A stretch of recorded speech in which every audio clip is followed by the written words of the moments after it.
AC सुरू करताच तुम्हीही तापमान थेट 18 अंश सेल्सिअसवर नेता का?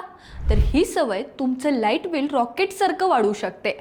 बहुतेक लोकांना वाटतं की 18 अंश सेल्सिअसवर एसी लावल्याने खोली पटकन थंड होते, पण सत्य अगदी उलट आहे.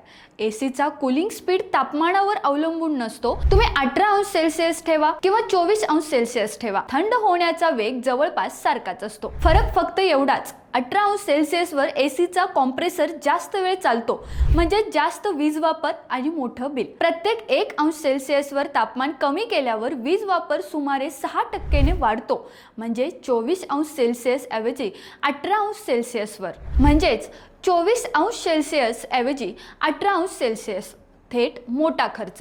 यावरती सॉल्युशन काय आहे? तर तज्ज्ञांच्या मते एसी 24 अंश सेल्सिअसवर सेट करणं सर्वात योग्य आहे. आणि जास्त थंड हवा हवी असेल तर फॅन वापरा. कूलिंग जलद आणि स्वस्त. आजपासून एक छोटी सवय बदला, 18 नाही तर 24 अंश सेल्सिअस, आणि पहा तुमचं लाईट बिल कसं कमी होतं. रोकठोक महाराष्ट्राला सबस्क्राईब करा आणि बेल आयकॉनवर क्लिक करायला विसरू नका.